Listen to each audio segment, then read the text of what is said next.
Greetings and welcome to Health and Wellness in Focus Program and Podcast. This is episode number 21.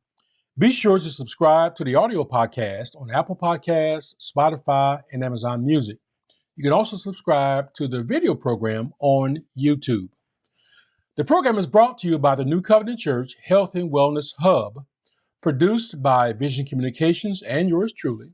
We are affiliated with the Wellness Connection, which is a coalition of pastors and community leaders committed to advocacy, resource connection, and better health for our congregations and community. My special guest will be Varon Cantrell, MD. He is a board-certified internist and pediatrician. As a native of Indianapolis, he grew up and was educated in Indianapolis public schools. From there, he went to St. Joseph's College, where he majored in biochemistry.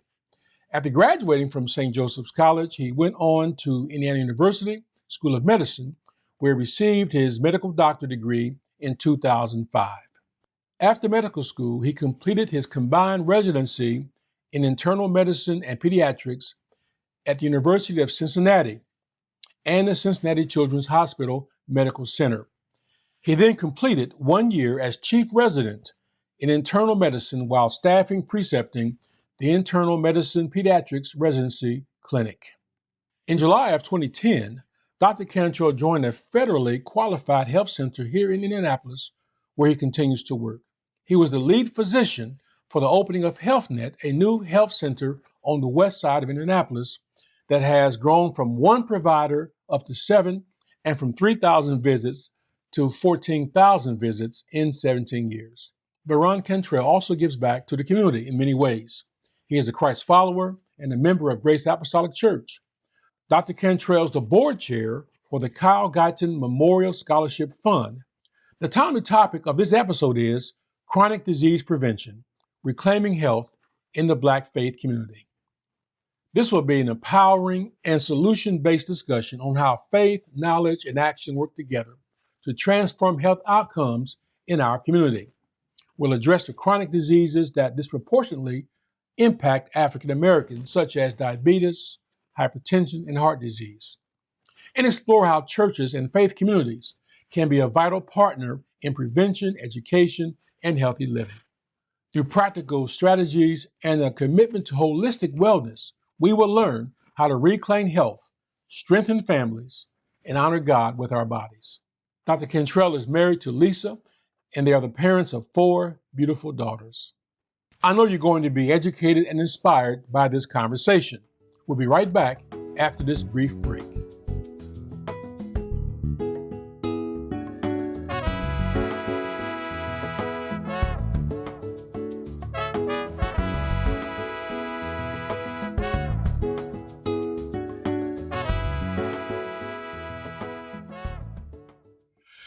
Welcome back, friends. It is so good to have on the set today a doctor, a servant in our community, a man of God, Varon Cantrell. Welcome, Dr. Cantrell. Thank you so much for having me. It is truly an honor to be here in your presence, and I look forward to sharing with you and with our audience. Well, thank you so much. I want to begin our conversation talking about the Kyle Guyton Memorial Scholarship Fund. That's how we connected around me helping to produce a video for the organization. And the Kyle Guyton Scholarship Fund was established in memory of Kyle Guyton, who was an educator at Bishop Chatard High School. He was a technical director for Upon This Rock Passion Play. And he passed away, only 22 years of age, in 2016. Now, I want to start here because I know that your work as a doctor is very impactful and important, but you also serve the community in different ways. Yes, sir. So talk about the scholarship fund and as board chair, what your responsibilities are and why you engage this way. So I remember Kyle as a young kid and growing up, and I also was a participant in Up on This Rock Productions for many, many years. Watching him grow as a leader, he was very kind, compassionate, super tech savvy, and he just had a brilliant mind for someone his age.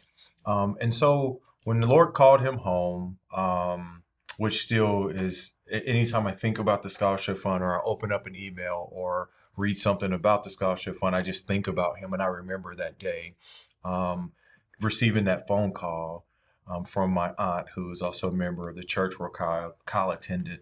And I just remember laying there for a day or two and trying to think of a way that we could keep Kyle's memory alive. So made some phone calls, some contacts, reached out to the high school, to the church, which is Grace Church, where Kyle was a member. And then up on This Rock Productions, the founders and leaders there, these three entities came together. And ultimately, we agreed that establishing a scholarship fund for students who are specifically going into the arts was a way that we could help to live out Kyle's dream and his legacy and to keep his memory alive. So we met, came together, and my goodness, we are close to $200,000 in terms of scholarship money raised. And we've given out a little over $100,000 in scholarships, and there's overhead, and then you want to save and things like that. So it's been a great opportunity for us to keep Kyle's memory alive while at the same time helping some of these young folks who otherwise would not receive any scholarship funding for the arts because it's not the thing, that most young people tend to go into. So what can we do to be a blessing to others while keeping Kyle's memory alive? And so as chair, it's staying connected with the board of directors, staying connected with partners in the community, bringing new patrons and donors into the Kyle Guyton Memorial Scholarship Fund community. And then just how much can we raise? How much can we give? Mm-hmm. And what type of impact can we make? And it's not just, here's a check for a scholarship. We want you to take this, and as you matriculate through college, as you finish up college, how has this seed helped you get the knowledge, the experience that you need so that you can go out and make a lasting and lifelong impact? And as I tell the students at the scholarship dinner every day, if everything that we do for us is about us and for us only, when we transition from here, it dies with us. Yes. Only the things that we do to make an impact in the lives of those within our spheres of influence and within our communities will outlive us. So I think it's important that as we think about impact, not just thinking about ourselves and those within our immediate spheres, but how can we leave a lasting legacy? And my prayer is that we continue to serve these students and their families in helping with the cost of college. Good, very good. Thanks for sharing that. On the screen, you've seen some pictures of Kyle Guyton. The name may be unfamiliar to you, so go to the website, learn more, and be a part of other people's lives through a young man who passed away early in his life, but then now he's living, his life leaves an impact for performing arts and future artists. So thank you again for your service. Yes, sir. Dr. Yes, Cantrell. sir. Our topic today is chronic disease prevention, reclaiming health in the Black faith community. I have a number of questions for Dr. Cantrell, but the first of which is just a curiosity that I have. What led you to become a doctor? I definitely would say it is more of a calling and less of a choice. Mm-hmm. For me, growing up, I really didn't have like a ton of dreams or aspirations. I just was living life, and there were some times in my childhood in the middle school years where I, got into a lot of trouble, and unfortunately, I was actually expelled from school. And different discussion for a different day. Yet God still had His hand on me. So I get to high school, Broad Ripple High School, and I still wasn't sure what I wanted to do. I worked really hard, and I made good grades, but still, again, didn't have dreams. So ultimately, I had two teachers that I remember. My first is my Spanish teacher. Her name was Rose. Now it's Rose Collins. She pulled me aside one day and just basically said, stop being silly and do something with your life. Wow. And then my chemistry teacher, her name was Norma Dillon. And between the two of them, what they said to me is that you're pretty good at math. You're really good at science. You should consider being a doctor. And for me, I had never seen a Black doctor before. Like, I just had it. I know that they existed, but it's just not something I had ever seen. And so for me, it was like, Okay, I'll look into it. So in my junior year, I got connected with a few programs. Center for Leadership Development was another program that I went through. Got connected with some really incredible folks there. And then I met some Black physicians, male, female. They were wonderful. They talked about what they did. They talked about the impact in the community, did some shadowing. And then from there, it was like, okay, let's give this a shot. At the end of the day, I truly do believe that this was a calling from the Lord. And the Lord said, I'm going to pull you out and I am choosing you to go down this path, not because you're so smart, not because you're so good, but because I have great plans for you and I want to use you to be a blessing to the community, not just the physical piece of it, but preferably the spiritual. And that's something I've learned, I would say, in the last maybe 10 years or so. So it's not like the Lord told, no, God didn't speak to me like that back then. But God speaks to me through pastors, through his word, and through others. And in this instance, he used two teachers. And they kind of spoke this into me. And I'm grateful to both of them to this day. And we're all grateful the Lord brought you this direction. Oh, man. And for the people you've served over the years are grateful as well. Yes, sir. All right, let me ask you this. What are some common chronic diseases that disproportionately affect African Americans in our community? No, it's a great question. So I did take a few notes and I wanted to share and make it clear to those who are watching and listening. The biggest one is hypertension, and that's elevated blood pressure and heart disease. Our communities are at significantly higher risk compared to our other cultures. Diabetes, we're more likely to be diagnosed with diabetes, and a byproduct of diabetes is chronic kidney disease, because diabetes is one of the most common causes of chronic kidney disease in our culture. And chronic kidney disease is one of the highest drivers of cost in the healthcare system. That, along with people living a lot longer lives, and then extended care facilities like nursing homes, rehabs, and things like that. So those are the three highest drivers of chronic, a high cost in the community. Also, things like elevated cholesterol, asthma, and this is a big one that's not talked about enough, especially when it comes to our children who have asthma. We need to do a better job of educating ourselves, educating our children, and then looking for signs and symptoms of poorly controlled asthma. Too many of our young children are succumbing due to severe asthma attacks because we don't know what to watch out for. There are environmental things that are making the asthma worse that we just don't know about. And so there are medications that we can use. There are things that can be done in the home, in the community, actually, that would help. The other big one I would say, too, is cerebral vascular accident, also known as stroke. So we're up to 2 times more likely to suffer from stroke than others within other communities. What are some of those factors that contribute to the high risk for stroke? Yeah, great question. So I think one of the things that I say to everyone, and I want to be very clear with this, you cannot outwork your diet. You cannot outwork your genes. So genetics could play a role in terms of risk for a number of these conditions that I just mentioned. Also, diet. Diet plays a huge role.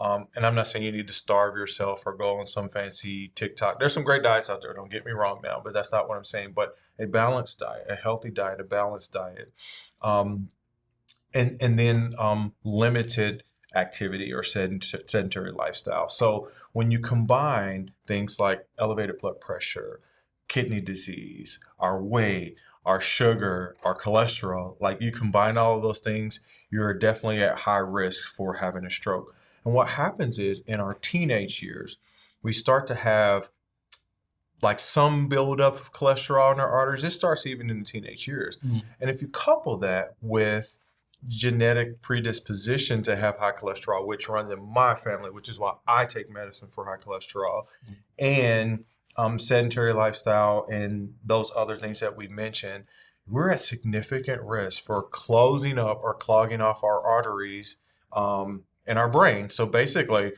a stroke is basically a heart attack of the brain. So arteries get clogged around the heart, you have a heart attack. Arteries get clogged in the brain, you can have a stroke. or you can have a clot that comes up and causes you to have a stroke as well too. So I think those are some of the things to take into consideration as to why we're at increased risk. Okay. Let me ask this with respect to our faith communities and as people of faith. As a pastor, I'm very sensitive to these issues because we went through COVID, and well, some didn't get through COVID. Yes, sir. And so as a pastor, I was one of those pastors. I was surprised getting pushback that I was promoting wear the mask, get the vaccines when they came out, and people were talking, well, just trust God. Yes. And that's a concern. So my question is spiritualizing medical concerns a problem in the faith community? What I would say to that is, let me take it. I just want to share a couple of notes, if that's okay. So this is what's it.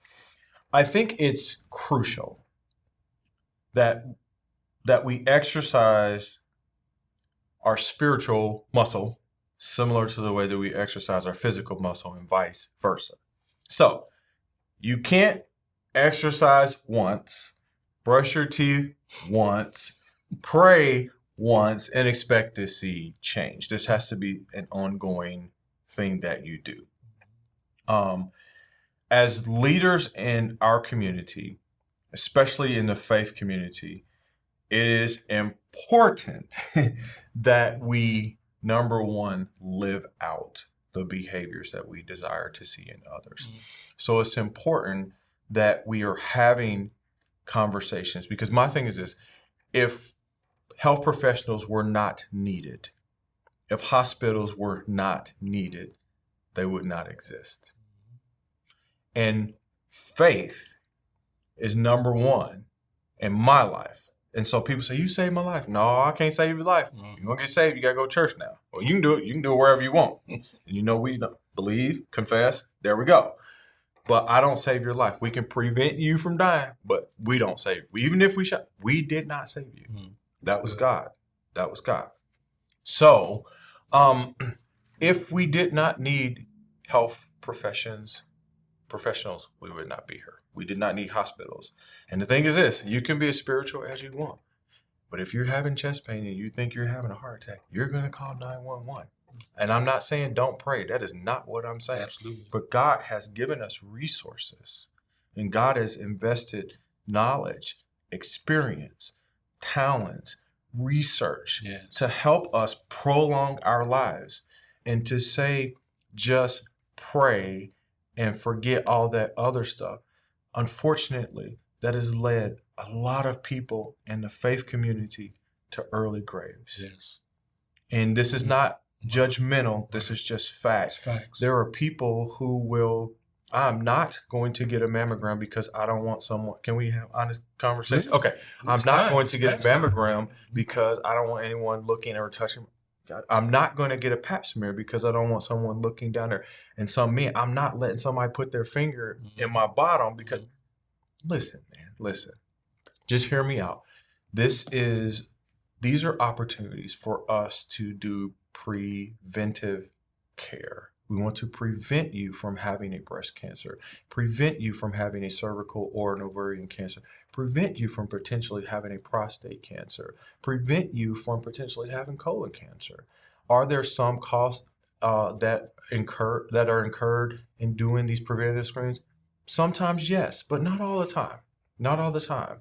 And this is a way for us to prevent you from having really, really terrible outcomes. In some instances, Pastor, it just makes no sense for some of us to transition because we wouldn't go to see a doctor. Yeah. Well said. I mean, it's the time for straight talk.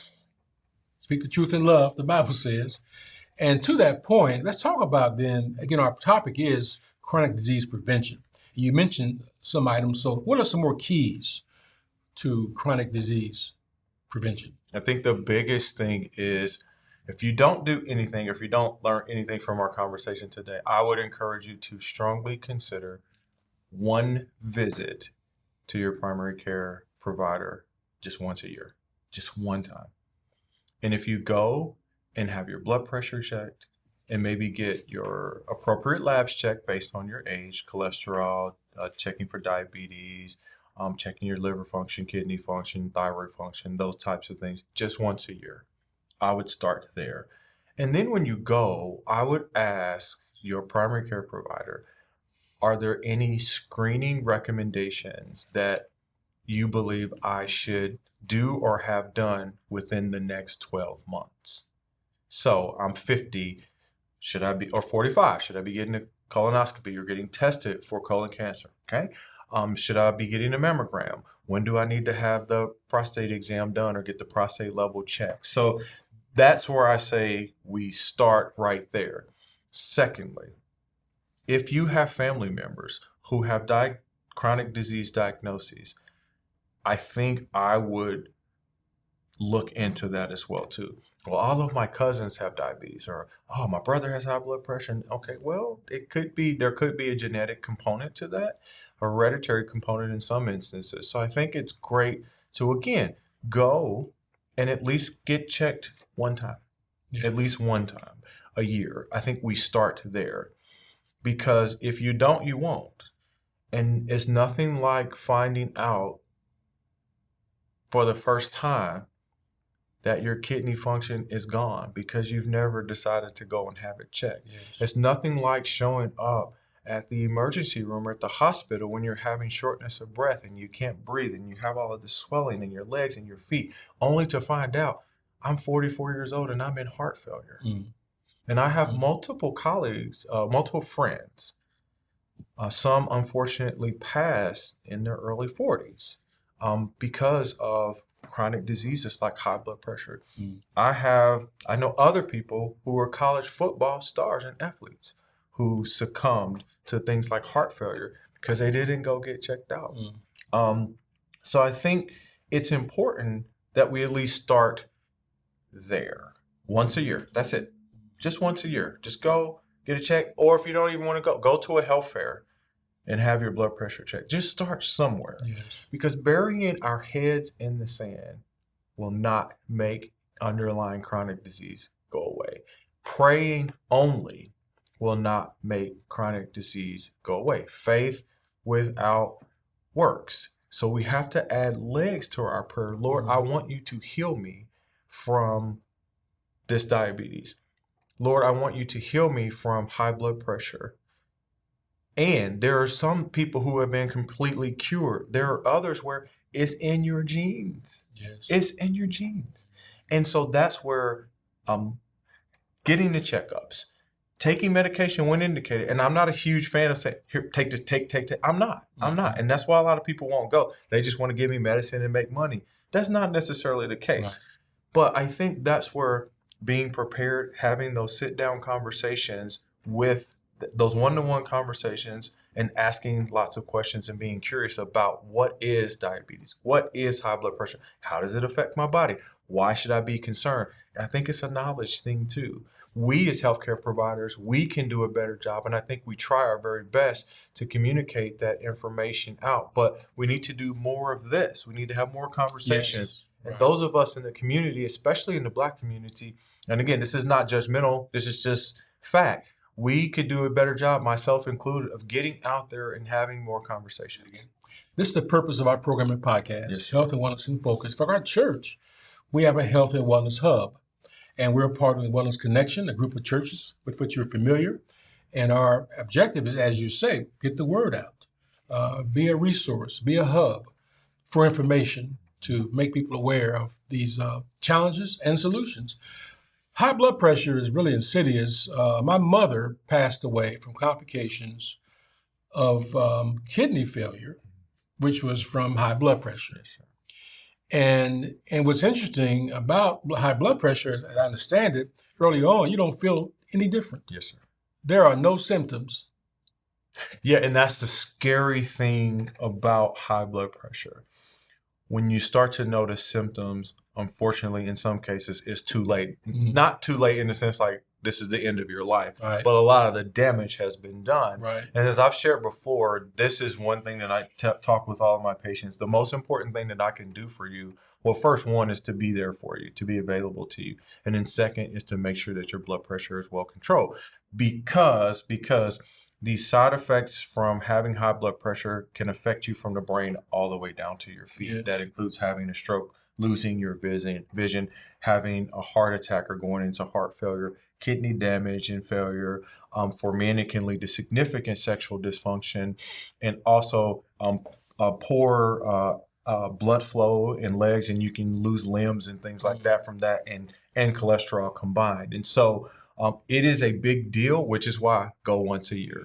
And so that's one of the things I would say is as you go to your provider's office to have your blood pressure checked and for a checkup, make sure that they are checking your blood pressure correctly.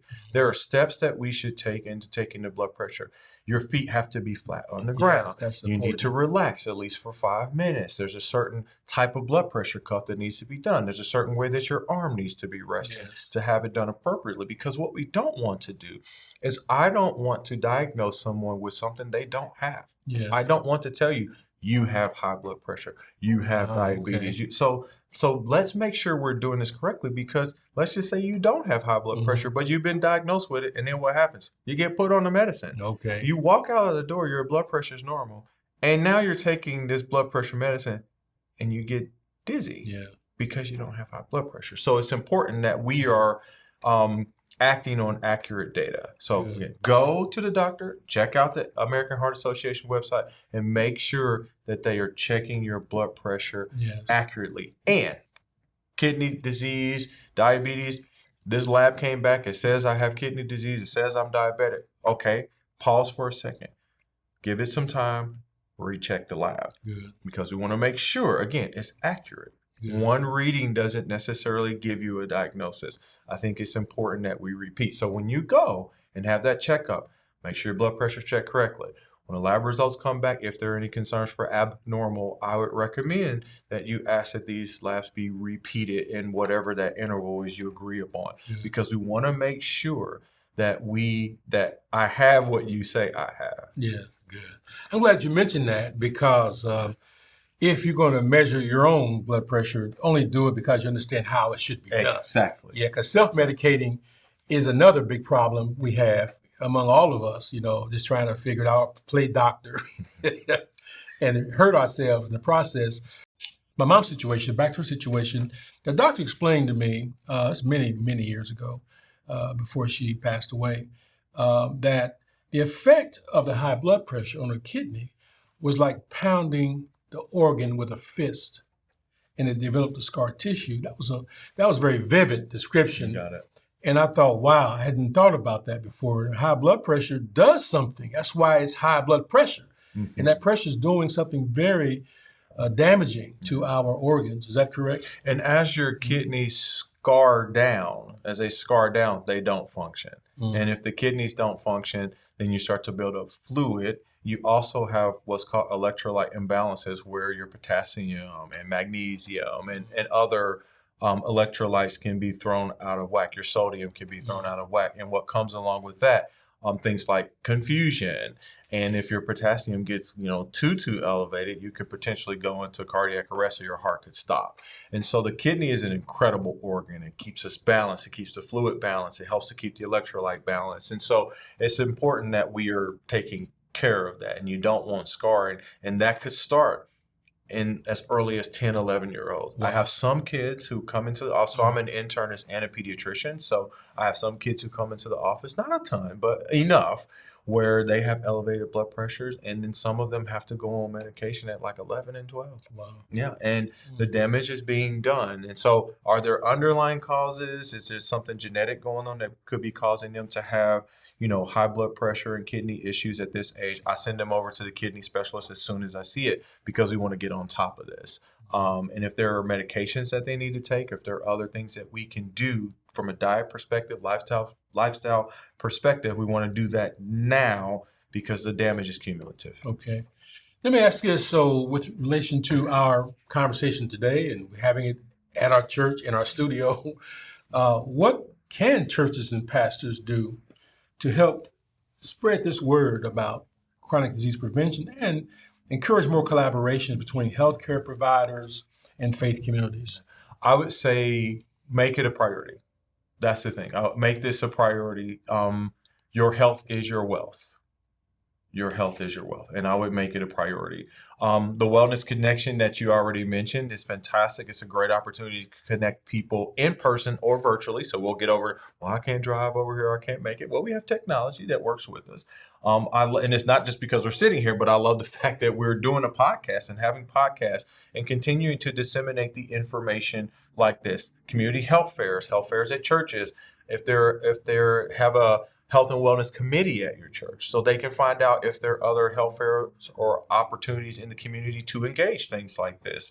And then, allow healthcare providers to serve and educate on your platforms. That could be in the studio. That could also be in your pulpit. And I'm not saying taking the place of you on a Sunday morning or whenever you have service, but just if when you have your audience's attention and when you can make the most impact, whatever that is, use that as an opportunity. What about something like a health and wellness newsletter or something that you could distribute once a month or even once a quarter? It doesn't have to be a ton of work, but if you're getting that information out, send it out. You can text it out as a PDF. You can email it. You can post it on your website. Post it within the walls of your community or your church. So making it a priority and then just reaching out. We at New Covenant Church, we have a monthly Health and Wellness Sunday. Oh, nice. In which we'll incorporate, as part of the service, a health and wellness focus. And so that's one way we do this. Of course, other Wellness Connection churches do the same thing.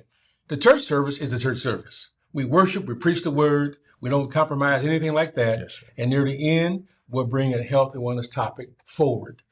And in the context of worship, it really emphasizes the idea that faith without works is dead. Yes, sir. Yes, sir. It makes real the connection between our faith and our reliance upon medical professionals and accurate knowledge. What advice can you share with faith leaders, caregivers, or individuals managing chronic illnesses? I think the big thing is continue to build up on the foundation of things like this podcast and the Wellness Connection and the things that you're doing on a monthly basis and getting that out to other ministries, because there's a blueprint, right? And I think as faith leaders, not just within your own community, but within the community of Indianapolis, I'm sure you're connected with hundreds of pastors, right? And I think, how can we build a broader coalition who see this as a priority? And I think it's important that we not focus on spiritual matters only. You heard the saying, so spiritually minded that earthly good, right? And so how can we, without compromising, incorporate the natural aspect? And the health piece is not just blood pressure. There's the mental, there's the financial, there's the physical. So there's a lot of other things that when you think about health and wellness, it's not just the physical. Because if you have no money, you have no food, you have no resources, then your health can suffer in some instances too. So again, make this a priority, build up on the current blueprints and the foundations that we have here, and just be gracious and be kind, because people will not see it the way you see it, or they may think completely differently. Exactly. And you have some old school folks who it's just, we pray and that's it. I don't want to hear about your medicine. I don't want to see your doctor. And this is not a knock on them at all. That is your choice. Right. That's absolutely your choice. One thing I do say is, if we choose to not take care of ourselves, then we should be very careful blaming the devil when we get diagnosed with something that could have been prevented. I'm going to leave it there. Well, I'll pick up on that, and I'll just say it straight out that faith without works is dead. COVID kind of proved that. The Bible says, Scripture says, may God preserve your whole spirit, soul, and body. And so God expects us to focus on all three dimensions of our person. The whole person is God's interest at all times. Let me close here. How can we inspire and equip young people, especially African Americans, minorities, and others, to pursue careers in medical and healthcare fields? Yeah.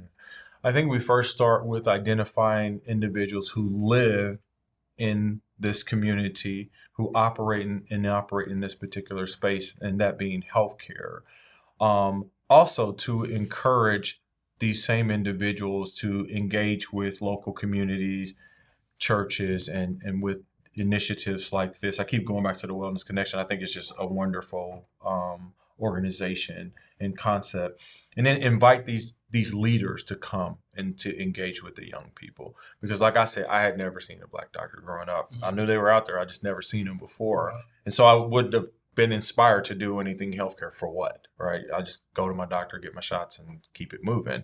And then I would say a crucial step is getting these leaders connected with the parents first.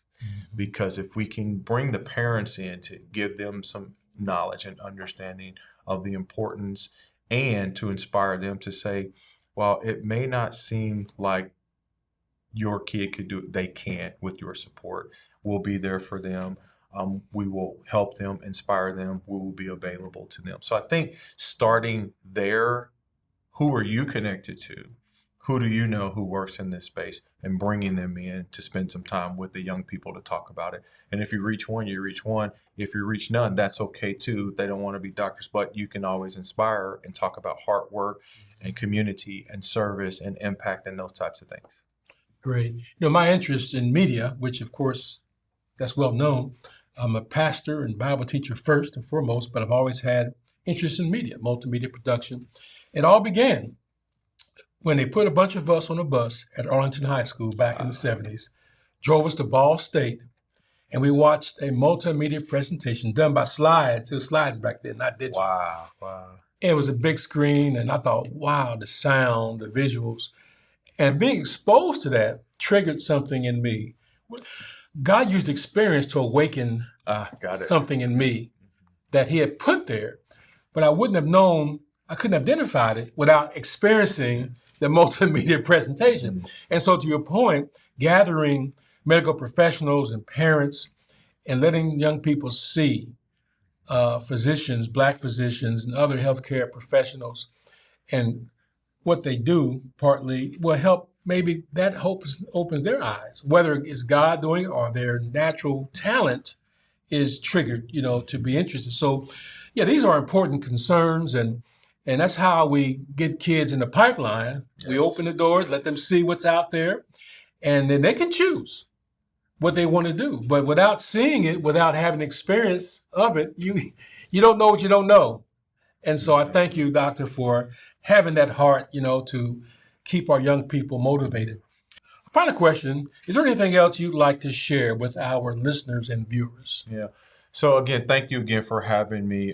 What I would say is, as you think about your health and wellness, let's try to make it a priority. And I would say my homework for you is to, if you're not connected with a primary care provider, do some research and try to find one. If you are connected, just set an appointment within the next 6 months, because they're kind of busy, but I would say within the next 6 months or by the end of the year, to get in and get connected, at least for a wellness check, to see if there are any screenings that you are due for. I would say that.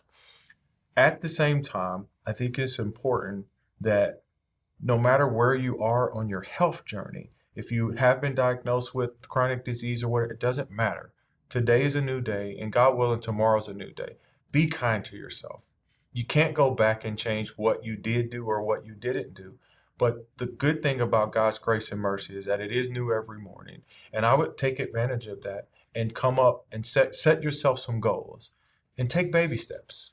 If it's weight loss, 1/2 pound a week is what I tell my patients, 2 pounds a month. No more than that. You do 2 pounds a month, we are grooving. That gets you 24 pounds over the year. That's awesome, incredible. If it's your blood pressure, I want to go down on the top number by 5 points, or the bottom number by 5 points over the next 3 months. If it's your sugar, I want to get my A1C from whatever it is, I want to go down by like 2 points or 0.4, 0.5, or a whole point. It's totally up to you, but let's just set some goals. But while you're doing this, please, please, please be kind to yourself. Just be kind to yourself. Know that you are not alone. There are hundreds of millions of people throughout the world who are living with chronic diseases. Some of them are really good at managing it. Others have some struggles because there are barriers and other reasons for that. But don't be down on yourself. What's done is done, but we can move forward. And if you need help, reach out.